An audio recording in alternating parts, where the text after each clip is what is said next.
Lucas capítulo 10, verso 20, diz assim: Porém não fiquem alegres porque os espíritos maus lhes obedecem, mas sim porque o nome de cada um de vocês está escrito no céu.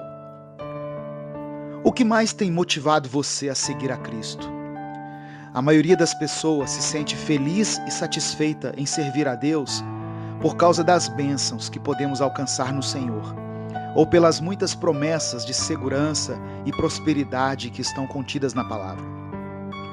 Os discípulos de Jesus ficaram maravilhados quando tiveram a experiência de expulsar demônios que dominavam a vida das pessoas. Mas Jesus chamou a atenção deles para aquilo que deveria ser o principal motivo da nossa alegria: a salvação. Nenhuma experiência espiritual que possamos vivenciar aqui na terra, ou nenhum bem material que possamos conquistar, se comparam ao que vamos experimentar na eternidade. A salvação é o nosso maior tesouro. A Bíblia diz que nem olhos viram, nem ouvidos ouviram, e nenhuma mente humana pode imaginar o que Deus preparou para aqueles que o amam.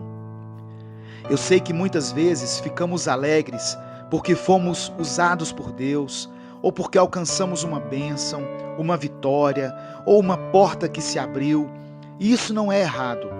O que não podemos fazer é valorizar essas coisas mais do que as bênçãos eternas que vamos receber um dia. Talvez Jesus tenha dito isso porque alguns não vão experimentar uma vida tão abençoada enquanto estiverem aqui na terra. Mesmo que a sua vida hoje seja marcada pela dor, pelo sofrimento e pela decepção, lembre-se de que há uma recompensa celestial te aguardando. Em Cristo somos mais que vencedores, e o nosso maior e melhor prêmio é a salvação que um dia recebemos dele. Eu quero orar por você. Senhor, que a nossa verdadeira alegria não esteja condicionada às circunstâncias, pois sabemos que ao longo da nossa vida vamos passar por momentos bons e momentos ruins, situações felizes e situações desagradáveis. Que possamos sempre nos lembrar que não somos deste mundo e que nada que conquistamos aqui se compara ao tesouro que nos espera no céu. Traga refrigério e esperança para aqueles que têm experimentado dias difíceis. Supra todas as necessidades físicas e espirituais de cada família que está vivendo tempos de crise em seu lar. E nos faça experimentar da verdadeira alegria, proporcionada pelo fato de sabermos que vamos estar um dia com o Senhor. É o que eu te peço em nome de Jesus. Amém. Deus te abençoe. Eu sou o pastor Edivaldo Oliveira. Inscreva-se no canal Minuto com Deus e conheça mais mensagens que vão abençoar a sua vida.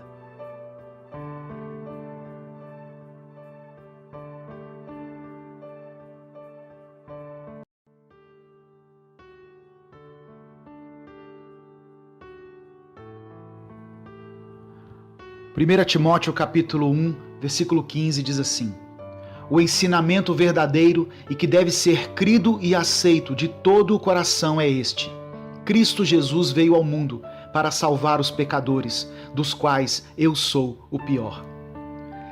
3 coisas importantes que Paulo quis transmitir ao jovem Timóteo aqui nesse versículo. A primeira coisa é que existe uma salvação maravilhosa. Não se trata de ser salvo da pobreza, da doença, da guerra, da fome, da ignorância ou de governos tiranos. Tudo isso é horrível, mas existe algo bem pior por trás de tudo que é mal: o pecado. Nós precisamos ser salvos do nosso pecado. Pecadores são rebeldes, são doentes. Todos nós necessitamos ser salvos do nosso estado lastimável de desobediência e rebelião, que nos leva à condenação. A segunda coisa, que há um Salvador maravilhoso. Somente uma pessoa poderia nos livrar desse estado de miséria, de rebeldia e de todas as doenças do pecado: Cristo, o Messias, o ungido de Deus, o perfeito Cordeiro do Senhor. Note que ele veio voluntariamente, porque sentiu compaixão de nós. Jesus veio com um propósito específico de nos salvar. Ele deixou a sua glória celestial para nascer, viver e morrer neste mundo, onde foi rejeitado, incompreendido e por fim crucificado. O Criador do universo, o Rei dos Reis, o Senhor dos Senhores, se submeteu a nascer numa humilde manjedoura. Esse Deus, homem, veio para servir e dar a sua vida como resgate de muitos. A terceira coisa, uma mensagem maravilhosa, que é merecedora de toda a aceitação. Esta é a mensagem. O Deus encarnado veio ao mundo para abraçar a humanidade. Não há uma história igual. O Calvário foi o toque da graça, da compaixão e da redenção proporcionadas pelo Príncipe do Universo. O justo morreu pelos injustos para nos conduzir a Deus. Por tudo isso, essa é a mensagem mais significativa e digna de ser aceita por todos. E você que está me ouvindo, você já aceitou essa salvação maravilhosa, presente de um Salvador maravilhoso? Se você ainda não aceitou, infelizmente você está vivendo sob a maldição do pecado e o seu espírito está sendo destruído pelo pecado. Eu quero dizer para você, não perca mais tempo. Abra hoje o seu coração para esse presente indescritível de Deus, que é a maravilhosa graça manifestada na cruz do Calvário pela morte de Jesus. Eu quero orar por você. Senhor, muito obrigado pela Tua palavra. Muito obrigado porque um dia o Senhor olhou para nós com olhos misericordiosos, com um olhar de compaixão e nos amou tanto que deu o seu único filho para morrer por causa dos nossos pecados. Que cada um que ouve essa mensagem possa hoje verdadeiramente entregar a sua vida a Cristo, se arrepender dos seus pecados e passar a ter uma vida com o Senhor, guiada pelo Teu Espírito Santo. Eu oro em nome de Jesus. Amém. Curta e compartilhe essa mensagem. Deixe o seu pedido de oração nos comentários. Deus te abençoe. Eu sou Edivaldo Oliveira e esse foi mais um Minuto com Deus.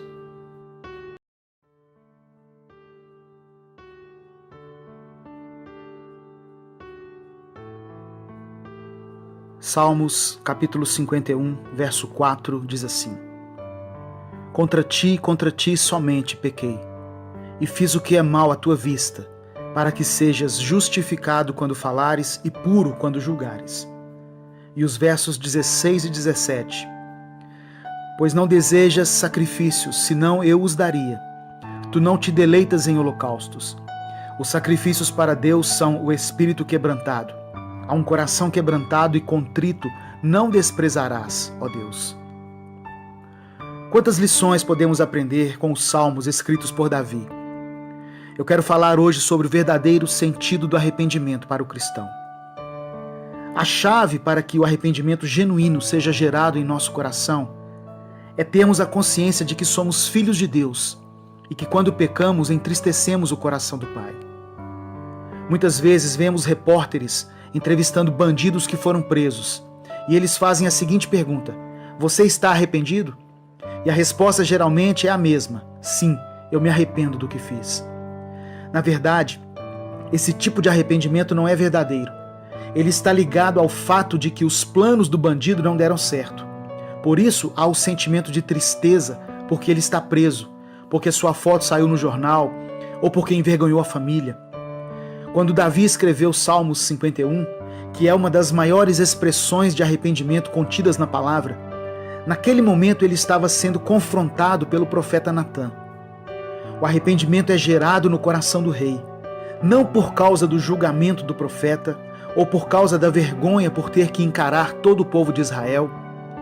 Davi não se entristeceu porque sua vida foi exposta ou porque seus planos de encobrir seu pecado deram errado.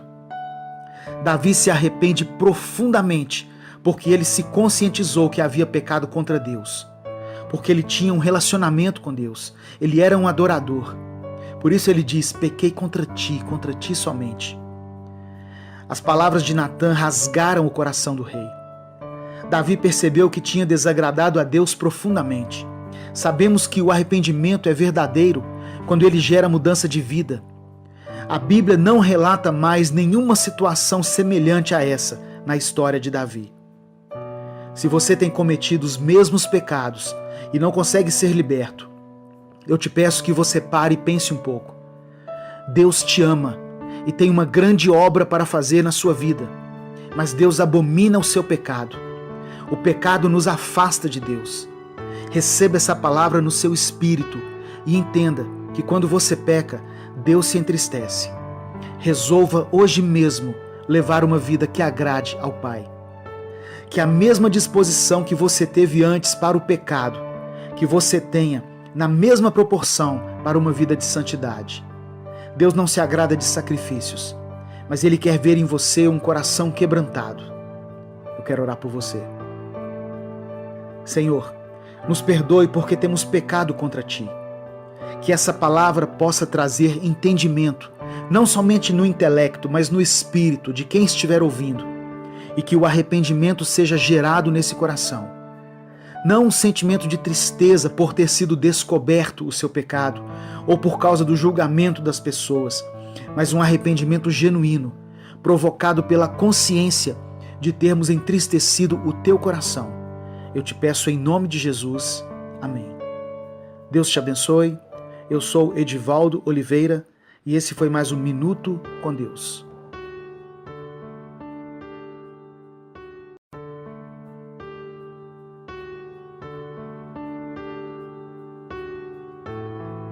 Mateus capítulo 5, versos 38 e 39 diz assim: Vocês ouviram o que foi dito, olho por olho, dente por dente. Mas eu lhes digo, não se vinguem dos que fazem mal a vocês. Se alguém lhe der um tapa na cara, vire o outro lado para ele bater também. Nessa passagem, Jesus estava dando uma valiosa lição sobre o ego. Esse texto sempre é levado para um sentido literal, como se Jesus estivesse falando, fique imóvel enquanto alguém te bate. Mas o sentido da mensagem vai muito além disso. Jesus estava falando sobre o nosso ego, sobre o orgulho e sobre a nossa vontade de estarmos sempre certos. Se dependesse de algumas pessoas, essa parte da Bíblia seria tirada, pois diz respeito a algo que está presente em todos nós e que a maioria das pessoas não consegue se livrar: o orgulho. Sempre que somos ofendidos ou injustiçados, reagimos na hora, devolvendo na mesma moeda, ou reagimos numa intensidade até maior contra quem nos ofendeu. Jesus diz que devemos aprender com Ele que é manso e humilde. Costumamos querer tirar satisfação de qualquer coisa que nos faça sentir injustiçados. Mas se vemos uma injustiça ser feita com alguém, preferimos nos abster e fingimos não ter visto. Cristo fazia exatamente o contrário. Quando o ofendiam, ele se calava e não devolvia na mesma moeda.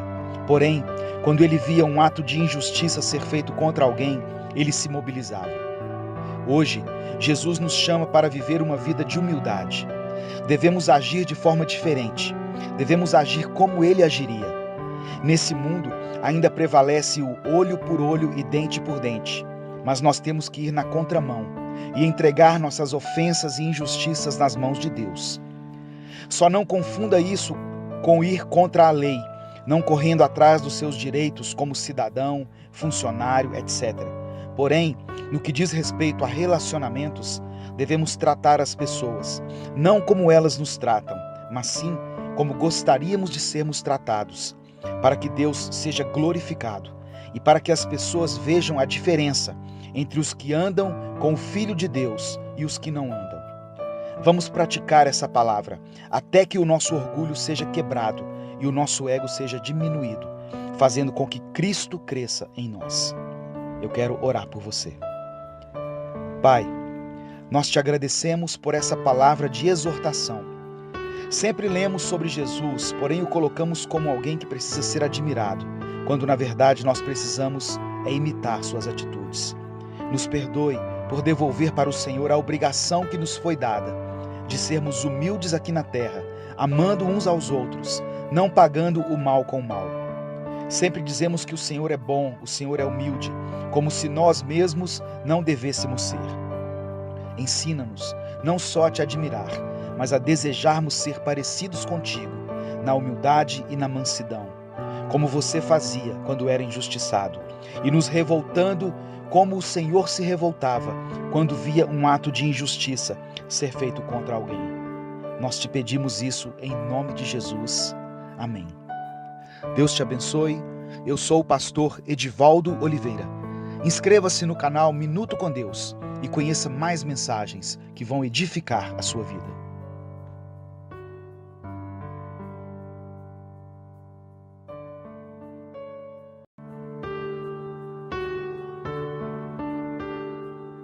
Malaquias capítulo 3, verso 6 está escrito: porque eu, o Senhor, não mudo.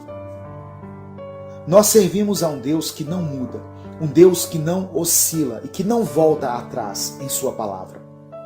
O fato de Deus não mudar não significa que nós também devemos ser irredutíveis. Precisamos permitir que o nosso caráter seja transformado a cada dia, segundo a vontade do Senhor, a imagem e semelhança de Cristo. Uma das principais coisas em que precisamos nos aperfeiçoar é em relação a expor nossas dúvidas e incertezas para Deus. Deus não se apavora diante das crises e dos problemas, pois Ele sabe de todas as coisas, ou seja, Ele nunca é pego de surpresa. Os nossos momentos de dúvida e incerteza não impressionam a Deus. E Ele não se sente surpreso quando demonstramos insegurança sobre Ele e sobre Sua palavra. O Senhor quer ter um relacionamento íntimo e verdadeiro conosco. E para isso é preciso que tenhamos coragem de nos expor diante dEle. Por mais que as nossas dúvidas e os nossos anseios pareçam infantis, não tenha receio de revelá-los para Deus. O Senhor quer nos encher com sua sabedoria e nos tornar sensíveis à sua voz. Fale com Deus. Entre no seu quarto e converse em secreto com Ele.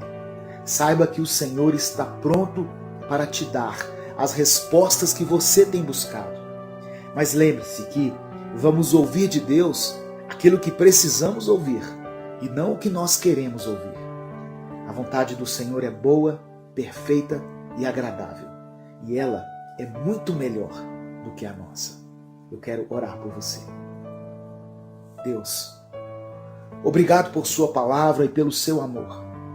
Nos perdoe, pois não temos te buscado com a intensidade que deveríamos. E com isso, acabamos criando uma imagem distorcida do Senhor. Que possamos ter intimidade contigo, para podermos conversar sem medo e sem receio, lembrando sempre que o Senhor é bom e a sua misericórdia dura para sempre. Que possamos ter mais fome e mais sede pela sua palavra. Eu oro em nome de Jesus. Amém. Irmãos, é com muita alegria que eu quero anunciar o nosso novo livro devocional, Recomece a Viver. São mensagens inéditas que vão fortalecer a sua fé. Adquira já o seu pelo site upbooks.com.br/Pastor Edivaldo Oliveira. Deus te abençoe. Eu sou o pastor Edivaldo Oliveira e esse foi mais um Minuto com Deus.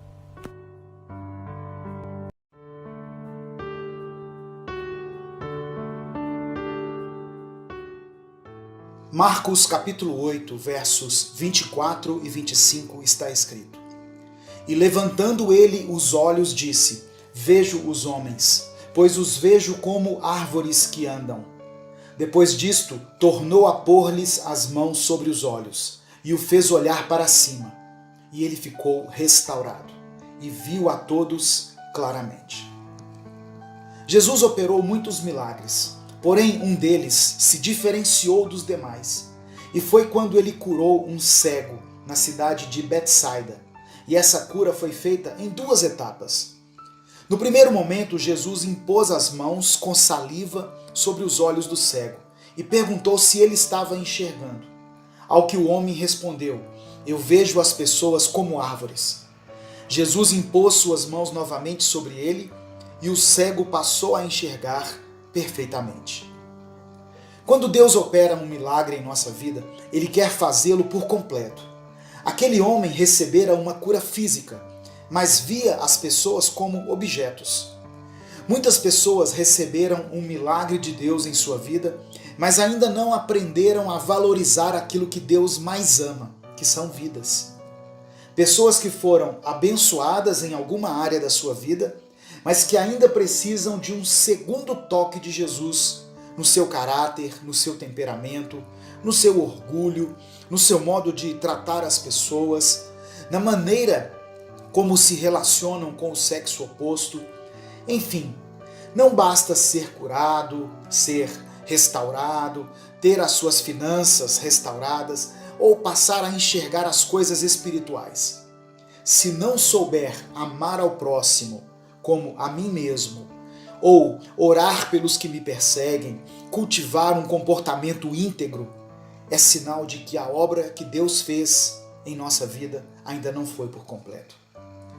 Diante desta palavra, você pode clamar a Deus por um segundo toque na sua vida. Ore, porque Ele vai transformar você por completo. Eu quero orar por você.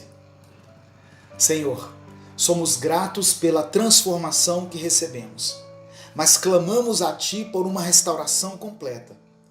Obrigado por nos fazer enxergar as verdades contidas na Sua palavra, mas que sejamos também curados no nosso orgulho e na maneira como lidamos com o pecado. Que o nosso temperamento seja dominado pelo Espírito Santo e que valorizemos as pessoas assim como o Senhor as valoriza. Eu oro em nome de Jesus. Amém.